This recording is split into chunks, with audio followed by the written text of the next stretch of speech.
हमने उस चीज़ को रिस्ट्रिक्ट किया, but in general football I think ऐसा स्पोर्ट है सबको In Bombay, you actually spoken about the recent but you have a realistic prospect of winning 4-0. So how does that prospect look like to you? How do you see that? Well, we just take one game at a time. I don't think we're looking at the collective series as 4-0. For us, every game is separate from the other one. And the intensity and the motivation to win a test match remains the same. Whether we won the series or we haven't won the series or it's drawn or whatever the case might be. So we're not looking at a score line as such. We just want to continue what we've been doing. It takes a lot of hard work to win a test match. And to put a number to it before, I think would be unfair to the players and the series as well. So I think for us it's all about going through the process like we have been doing and focusing on each situation, each session, one at a time, and slowly build the blocks to get a test loop. Our spinners have never done well in the series. They've done extremely well. As a captain, how difficult or easy was it was to motivate them? And I think they'll play a vital role on this wicket. Absolutely. I mean, their contributions with the bat have been outstanding. Hasn't taken much from me at all to motivate them. I think Ashwin has set a benchmark for the other spinners to contribute with the bat as well. And Jadeja has come of age with the bat in this series. We saw his crucial knock in Mohali. But he went out with a lot of confidence and scored those 90 runs for us. Then Jayant as well. He gets inspired seeing Ashwin the way he improves his cricket every time. So Jayant always has been a keen learner and he works a lot on his batting as well. So are the fast bowlers. I mean, Mohammad Shami, Bhuvneshwar Kumar, even Umesh become so much better with the bat. And they understand the importance of those runs. Amit Mishra, when he's played, he's done very well with the bat. So as a captain, it obviously gives you more freedom to play 5 batsmen rather than thinking of another batsman where your bowlers contribute 120, 130 runs every game for you. That's as good as playing another batsman and you get a bowling option as well. So I give them credit for working hard and giving the team that extra option. But generally in the past, like when any team would play 3 spinners, there was always a fear that the third one would get underthrown. In the last 3-4 tests, especially after the Giants, it looks like you're getting like good use out of each one of them. So could you just give some insight into how you your philosophy of how you use the 3 spinners? Well, obviously, Ashwin and Jadeja, whenever we want to plug the runs, are the front runners for creating that pressure for us every time we require a wicket, along with the fast bowlers trying to get a breakthrough in between. I think Jayant, what he's done, he's come in and he's had his plans. He knows his game very well. He knows his bowling very well, so has a lot of control as well. And he rushes the batsman. If you saw the way he fought his wickets in Vizag, he rushed Stokes. In Mohali, he rushed Root, where he got LBW. So he doesn't give you much time to react after the ball is pitched. And he has those revs on the ball and the strength in his shoulder to keep pitching the ball in the right areas and not give you too much. I think Graham Swan was very similar. The way he bowled, the pace control was magnificent without giving the ball too much air. And that's why he was so successful. That's what I see with Jayant as well. He has great control over his arm speed and the amount of revs on the ball he has.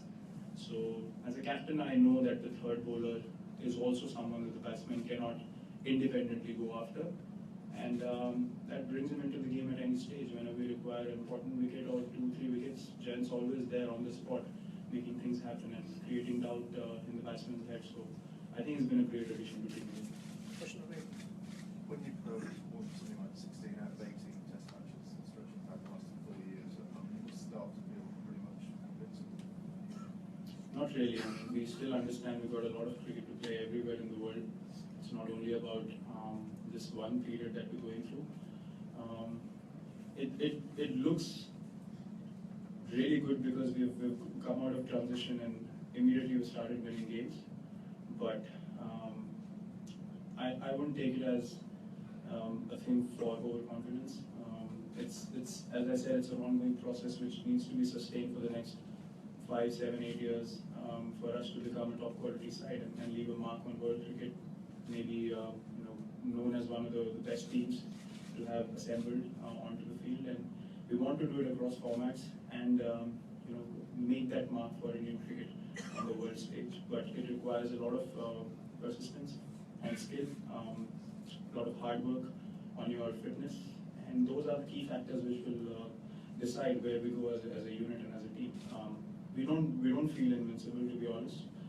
We respect every opposition. We admit every time we're put under pressure. We know that teams are going to put us under pressure, and we appreciate that, we accept that, and we try to find a way out of it. I think that's been key for us, and as I said, it's a process that should go on for another 5 to 8 years. Slightly different. See, you first led a test team about 2 years back. So how has it been for you as captain to learn along this day? See, initial stages are always difficult because you're trying to assemble a side which should be strong enough to beat other sides in the world. With more experience and the more games you win, you understand a lot about yourself as an individual and as a team as well, which has happened with this team also.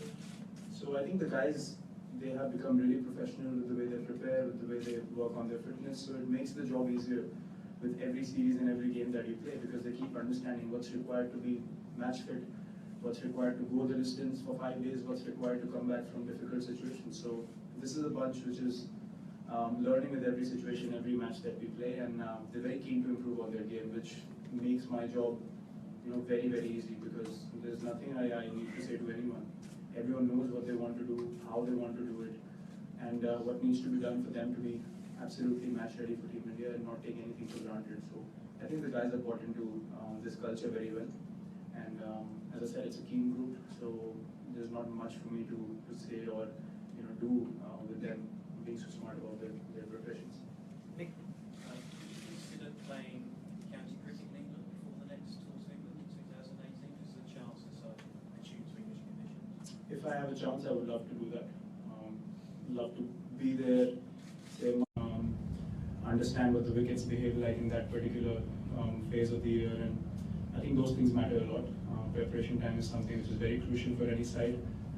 So yeah, if I have the opportunity to go there a few days before the tour starts, that'll be great. And I've actually been thinking about it, trying to work out how I can make that happen, and most definitely.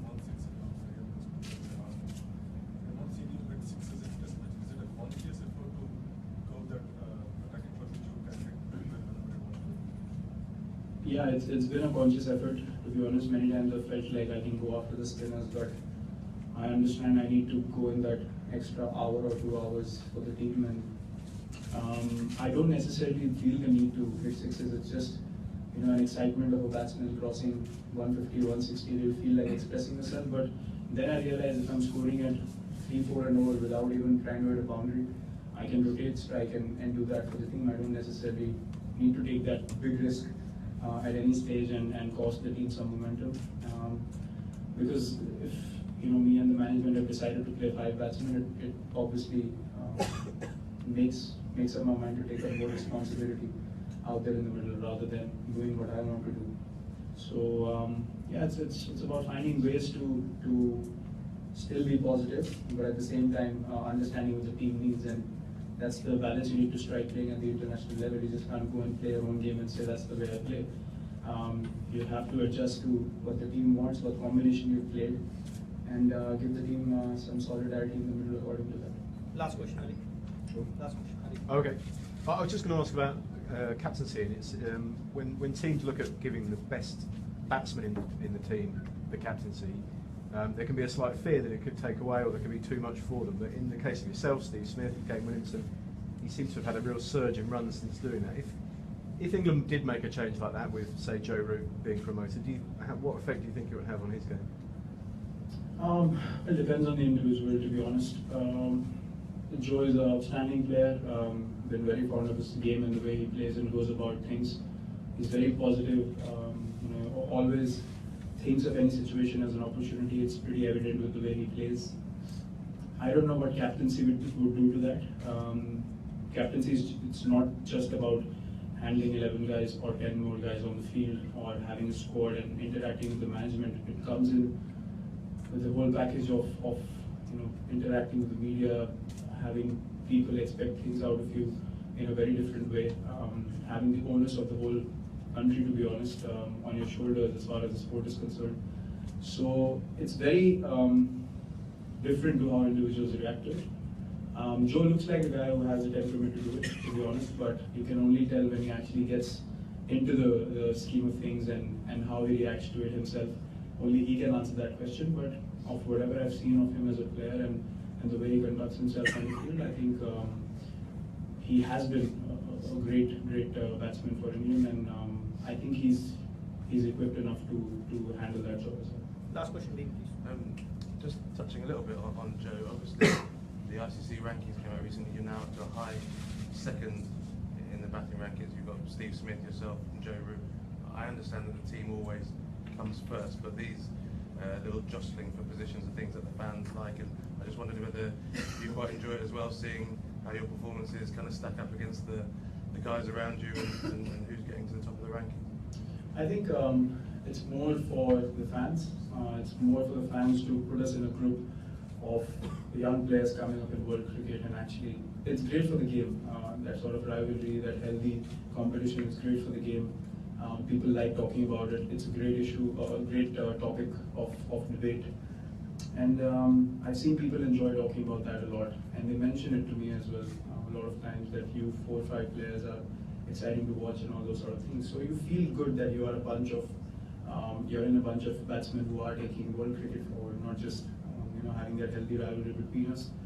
As an individual, I don't focus on those things, to be very honest, because it's a massive distraction. When you're going through a good phase, you feel like you want to see rankings, you want to see what people are talking about, am I ahead in the race or stuff like that.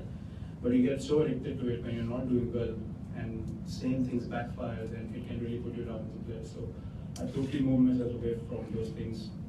To me, all these players are world-class players, to be honest, and I always rated each one of them higher than me in Test cricket, especially because of the way they've performed in the last 2.5 years. And I understood my limitations, and I never tried to outdo them in the longest format of the game. The shorter formats, yes, I've been doing very well, but I understood what I need to do in the longest format for me to be able to contribute the maximum for my team. And that's been my aim. My aim has never been to go above Joe or Steve or Kane. I respect them equally as opponents, and I think there's equal amount of respect between all of us, David included. We all understand and like our games pretty much, and yeah, I really admire the way all these guys play, and I think it's a healthy competition which people love to talk about, and it should go on for a few years. Thank you very much. Thanks a lot.